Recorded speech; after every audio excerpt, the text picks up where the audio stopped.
പ്രിയമുള്ളവരെ, രാമലക്ഷ്മണന്മാരും സീതാദേവിയും വനവാസത്തിന് 14 വർഷത്തെ വനവാസത്തിനായി വനത്തിലെത്തിയിട്ട് 13 വർഷങ്ങൾ പിന്നിട്ടിരിക്കുകയാണ് കേട്ടോ. 13 വർഷങ്ങൾ പിന്നിട്ടതിന് ശേഷമാണ് ഈ ശൂർപ്പണഖയുമായിട്ടുള്ള കണ്ടുമുട്ടലും ഏറ്റുമുട്ടലും ഒക്കെ ഉണ്ടായത്. അപ്പോൾ ശൂർപ്പണഖയുടെ ഇളയ സഹോദരന്മാരെ രാമൻ വധിച്ചു. അതിനുശേഷം പിന്നെ രാവണനുമായിട്ടുള്ള ഏറ്റുമുട്ടലിനുള്ള സമയമാണ്. അപ്പോൾ രാവണൻ സീതാദേവിയെ തട്ടിക്കൊണ്ടുപോരാനുള്ള പദ്ധതി ഇട്ടിരിക്കുകയാണ്. അതിനായി രാവണൻ ഒരു ദിവസം രാത്രി ഒറ്റയ്ക്ക് ഒരാളുടെ അടുത്തെത്തുന്നു.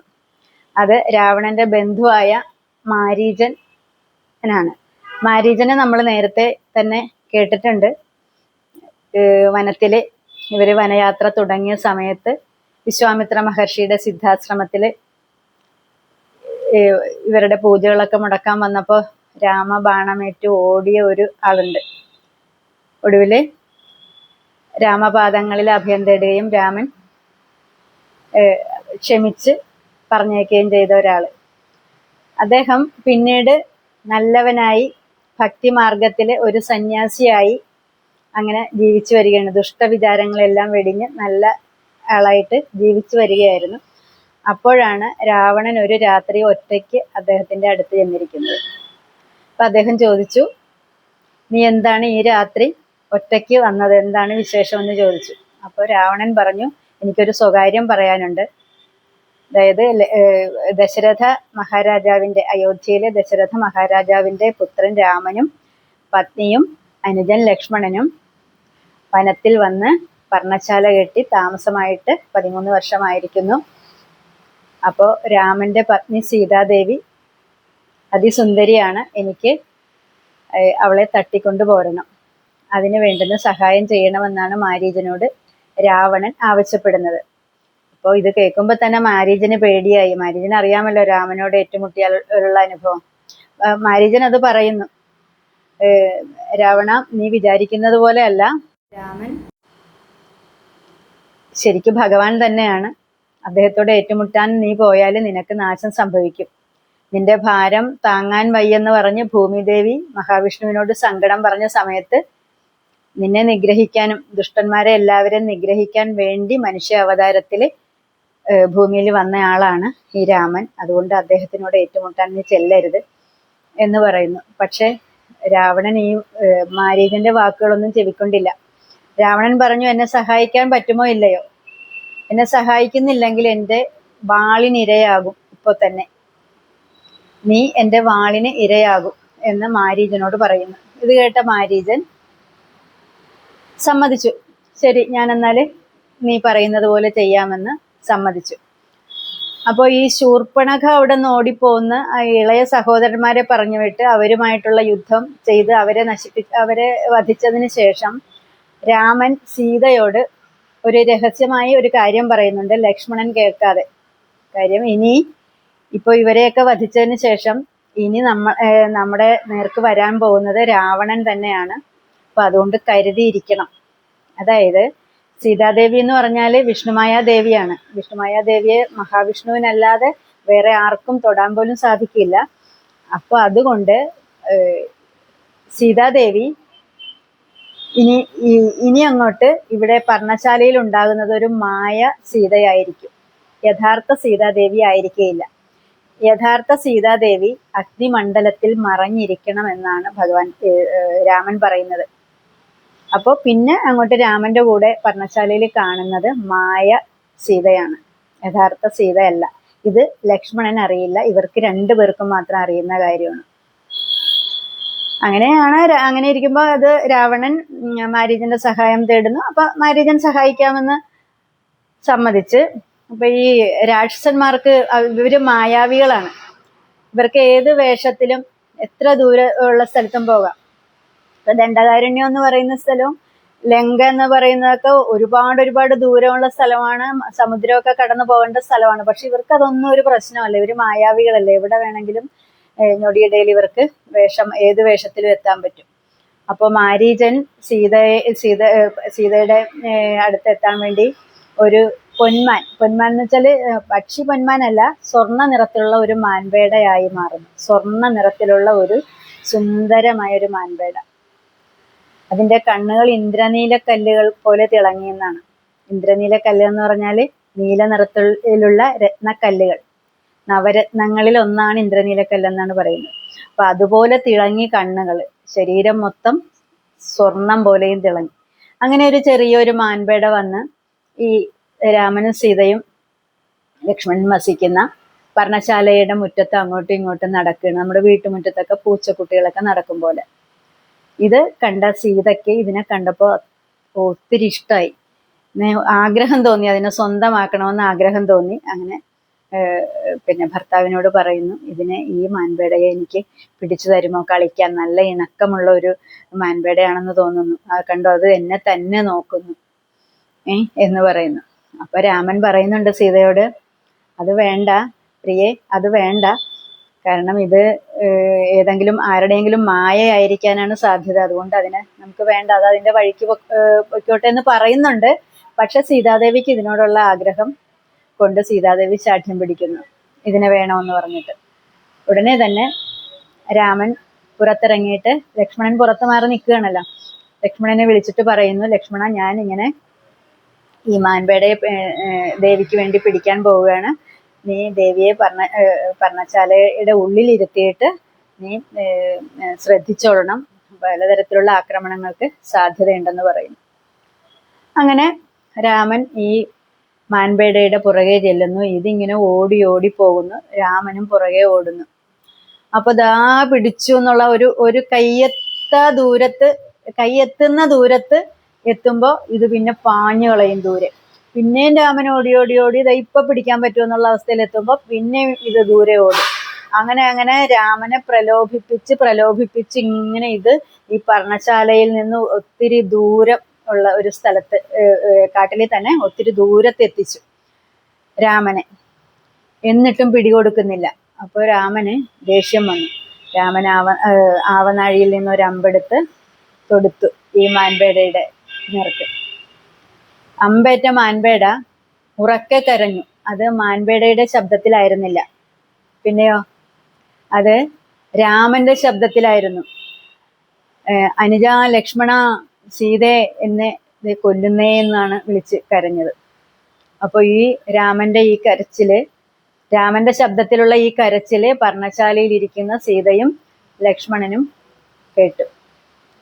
ഇത് കേട്ട ഉടനെ സീതാദേവി പരിഭ്രാന്തയായി. സീത അനുജനെ വിളിച്ചിട്ട് പറഞ്ഞു, അനുജ, ലക്ഷ്മണ, ചേട്ടൻ എന്തോ അപകടം പിണഞ്ഞിരിക്കുന്നു, അതുകൊണ്ട് നീ എത്രയും പെട്ടെന്ന് എന്ന് അദ്ദേഹത്തെ രക്ഷിക്കുമെന്ന് പറഞ്ഞു. ലക്ഷ്മണൻ പറയുന്നുണ്ട്, ജ്യേഷ്ഠത്തി ഒന്നുകൊണ്ടും ഭയപ്പെടേണ്ട, ജ്യേഷ്ഠന് അങ്ങനെയൊന്നും അപകടം പറ്റില്ല, അത് ഇതുപോലെ ഒന്നും അലമുറയിട്ട് ജ്യേഷ്ഠൻ കരയുകയുമില്ല, അതുകൊണ്ട് ജ്യേഷ്ഠത്തി സമാധാനമായി ഇരിക്കുമെന്ന് പറയുന്നുണ്ടെങ്കിലും സീത ഒട്ടും സമ്മതിക്കുന്നില്ല. സീതക്ക് ദേഷ്യവും സങ്കടവും വന്നു ലക്ഷ്മണൻ അനുസരിക്കാതെ വന്നപ്പോൾ. ആ സമയം സീതാദേവി ലക്ഷ്മണനെ ഒരു അനുജനോട് പറയാൻ പാടില്ലാത്ത തരത്തിലുള്ള പഴിവാക്കുകൾ ലക്ഷ്മണനോട് പറഞ്ഞു എന്നാണ്. ആർക്കും സഹിക്കാൻ പറ്റാത്ത തരത്തിലുള്ള പഴിവാക്കുകൾ സീതാദേവി പറഞ്ഞു ലക്ഷ്മണനോട്. അതായത് ഇങ്ങനെയാണ്, നീ ജ്യേഷ്ഠൻ മരിച്ചു പോകട്ടെ എന്നാണോ നീ വിചാരിക്കുന്നത്? നീ മരിച്ചു പോയി കഴിഞ്ഞാൽ നിനക്ക് എന്നെ സ്വീകരിക്കാൻ വേണ്ടിയാണോ? ഇങ്ങനെയുള്ള പഴിവാക്കുകളാണ് ലക്ഷ്മണനോട് സീതാദേവി പറഞ്ഞത്. അത് ലക്ഷ്മണന് ഭയങ്കര സങ്കടമായി. ലക്ഷ്മണൻ അതിന് മറുപടി പറയുന്നുണ്ട്, സീതാദേവിയോട് അതിന് മറുപടി പറയുന്നുണ്ട്. അതിനുശേഷം പുള്ളി പറഞ്ഞു, ഞാൻ പോകാം. ലക്ഷ്മണൻ പറഞ്ഞു, ഞാൻ പോകാം, ചേട്ടനെ രക്ഷിക്കാനായി പോകാമെന്ന് പറഞ്ഞിട്ട് പോവുകയാണ് വനത്തിലേക്ക്. പോകുന്നതിന് മുൻപ് പോകാമെന്ന് പറഞ്ഞിട്ട് ഈ പർണശാലയുടെ മുൻവശം ഉമ്മറത്ത് ഒരു വരയ്ക്കുന്നു. അതാണ് ലക്ഷ്മണരേഖ. അത് വരച്ചിട്ട് പറയുന്നു, ജ്യേഷ്ഠത്തി, ആര് വന്നാലും ഈ രേഖ മറികടന്ന് പുറത്ത് വരരുത്, ഈ രേഖയ്ക്ക് അപ്പുറം മാത്രം നിൽക്കാവുള്ളൂ, ഞാൻ ജ്യേഷ്ഠനെ അന്വേഷിച്ചു പോകട്ടെ എന്ന് പറഞ്ഞിട്ട് ലക്ഷ്മണൻ അങ്ങനെ പോയി. ലക്ഷ്മണനും കുറച്ച് ദൂരമായി കൺമുൻപിൽ നിന്ന് മറഞ്ഞു എന്ന് ഒരു സമയമായപ്പോൾ ഒരു സന്യാസി പർണശാലയുടെ മുറ്റത്ത് വന്ന് വിളിക്കുന്നു. അപ്പോൾ ഈ സന്യാസിമാരൊക്കെ വന്നാൽ അവരെ ആദരവോടെ സ്വീകരിച്ച് അവരെ സൽക്കരിച്ച് സന്തോഷിപ്പിച്ച് വിടണമെന്നാണ് ഈ മഹർഷിമാരൊക്കെ വന്നാലേ. അപ്പോൾ സീത ഇത് കണ്ട് സീത വേഗം അദ്ദേഹത്തെ നമസ്കരിച്ചു. അതിനുശേഷം കായികനികൾ അകത്തുനിന്ന് കായികനികൾ എടുത്ത് ഇദ്ദേഹത്തിന് കൊടുക്കാനായി വരുന്നു. അപ്പോൾ അത് കൊടുക്കാൻ വന്നിട്ട് പറഞ്ഞു, ഇപ്പൊ ഇവിടെ ഇതേ ഉള്ളു തരാൻ, എൻ്റെ ഭർത്താവും എൻ്റെ ഭർത്താവിൻ്റെ അനുജനും ഇവിടെ തന്നെ ഉണ്ട്, അവര് കുറച്ച് ദൂരെ അങ്ങ് പോയിരിക്കുകയാണ്, ഉടനെ വരും, വന്നു കഴിഞ്ഞിട്ട് നിങ്ങളെ അങ്ങയെ വേണ്ട വിധം സൽക്കരിക്കും എന്ന് പറയുന്നു. അപ്പോൾ ഈ മഹർഷി ചോദിക്കുന്നു, നിങ്ങൾ ആരാണ്? ഇത്ര സുന്ദരിയായ ഒരു സ്ത്രീയാണല്ലോ നിങ്ങൾ എന്തിനാണ് ഈ വനത്തിൽ വന്ന് താമസിക്കുന്നത് എന്ന് ചോദിക്കും. അപ്പോൾ സീത പറയും, അയോധ്യ രാജ്യത്തെ മഹാരാജാവ് ദശരഥന്റെ പുത്രവധുവാണ് ഞാൻ, പുത്രൻ രാമനും അനുജൻ ലക്ഷ്മണനും അവര് പുറത്തു പോയിരിക്കുകയാണ് എന്ന് പറയും. അപ്പോൾ എന്നാൽ ഞാൻ ആരാണെന്ന് ഞാനും പറയാം. അപ്പൊ ഇത് കായികനികളൊക്കെ കൊടുക്കാൻ ചെല്ലുമ്പോൾ ഈ മഹർഷി പുറകോട്ട് മാറി സീത ഈ ലക്ഷ്മണരേഖ കടന്നു. ആ സമയം പെട്ടെന്ന് ഈ മഹർഷിയുടെ രൂപം മാറി സാക്ഷാൽ രാവണ വേഷത്തിൽ വന്നിട്ട് ഇവളെ കടന്നു പിടിക്കുന്നു, സീതാദേവിയെ കടന്നു പിടിക്കുന്നു. നിമിഷ നേരം കൊണ്ട്, ഒന്ന് കൺചിമ്മിയ നേരം കൊണ്ട് രാവണന്റെ പുഷ്പക വിമാനവും എത്തുന്നു. ഉടനെ തന്നെ സീതയെ ഈ പുഷ്പക വിമാനത്തിൽ കയറ്റി രാവണൻ ലങ്കയ്ക്ക് പറക്കുകയാണ്. പറക്കാൻ തുടങ്ങി അവിടെ തന്നെ കുറച്ച് അങ്ങോട്ട് ഉയർന്നപ്പോൾ തന്നെ ജടായു എന്ന് പറയുന്ന പക്ഷി, രാമൻ തന്നെ പറഞ്ഞ് അവിടെ ആ പരിസരത്തുണ്ടാകണോ എന്ന് പറഞ്ഞിട്ടുള്ളതാണ് ജടായുവിനോട്. അപ്പോൾ ജടായു എന്ന പക്ഷി പറന്നു വന്ന് ഈ രാവണനെ ആക്രമിച്ച്, വിമാനത്തെ ആക്രമിച്ച് സീതാദേവിയെ രക്ഷിക്കാൻ ഒരു ശ്രമം നടത്തുന്നുണ്ട്. പക്ഷെ അപ്പോൾ രാവണൻ ഒരു പണി ചെയ്യും. രാവണന്റെ കയ്യിൽ ഒരു വാളുണ്ട്. ഈ വാളിന്റെ പേര് ചന്ദ്രഹാസം എന്നാണ്. ഇത് പണ്ട് രാവണൻ ഭഗവാൻ ശിവനെ തപസ് ചെയ്ത് ഭഗവാനെ പ്രീതിപ്പെടുത്തി ഭഗവാന്റെ നിന്ന് സ്വീകരിച്ച, അല്ലെങ്കിൽ ഭഗവാൻ നൽകിയ വാളാണിത്. ഇതുകൊണ്ട് ഈ ജടായുവിന്റെ ചിറക് അരിയുന്നു. ചിറകറ്റ ജടായു നിലത്ത് വീഴുന്നു. അങ്ങനെ വീണ്ടും സീതാദേവിയെ കൊണ്ട് ലങ്കയ്ക്ക് പറക്കുകയാണ്. അങ്ങനെ കുറെ കൂടി ഉയരത്തിൽ പറന്നു പൊങ്ങി. അപ്പോൾ സീതാദേവി താഴേക്ക് നോക്കുമ്പോൾ ഈ പർവ്വത നിരകളുടെ മുകളിൽ കുറെ വാനരന്മാരിയ്ക്കുന്നത് സീതാദേവി കാണുന്നു. അന്നേരം സീതാദേവി തൻ്റെ ആഭരണങ്ങളെല്ലാം ഊരി ചേലയുടെ ഒരു അറ്റത്തുനിന്ന് ഒരു തുമ്പ് മുറിച്ചെടുത്തിട്ട് അതിൽ ഈ ആഭരണങ്ങളെല്ലാം വെച്ച് പൊതിഞ്ഞ് ഈ വാനരന്മാരുടെ നേർക്ക് ഇട്ടുകൊടുക്കുന്നു. അങ്ങനെ സീതാദേവിയെയും കൊണ്ട് രാവണൻ പറന്ന് ലങ്കയിലെത്തി. ലങ്കയിലെത്തിയിട്ട് അശോകവനി എന്ന് പറയുന്ന ഒരു പൂന്തോട്ടമുണ്ട് ലങ്കയിൽ. അവിടെയാണ് പറന്നിറങ്ങുന്നത്. പുഷ്പക വിമാനം പറന്നിറങ്ങിയിട്ട് അവിടെ ഒരു മരച്ചുവട്ടിൽ സീതാദേവിയെ ഇരുത്തുന്നു. സീതാദേവിയെ ഉപദ്രവിച്ചിട്ടില്ല രാവണന് അതിന് സാധിക്കില്ല. എന്താ കാരണമെന്നോ, രാവണന് പണ്ട് ഒരു ശാപം കിട്ടിയിട്ടുണ്ട്. അയാള് ഈ സുന്ദരികളായ സ്ത്രീകൾ ലോകത്ത് എവിടെ ഉണ്ടെങ്കിലും അവരെ സ്വന്തമാക്കാൻ ആഗ്രഹിക്കുകയും സ്വന്തമാക്കുകയും അങ്ങനെ ഒത്തിരി പേരെ സ്വന്തമാക്കിയിട്ടുള്ള ആളാണ്.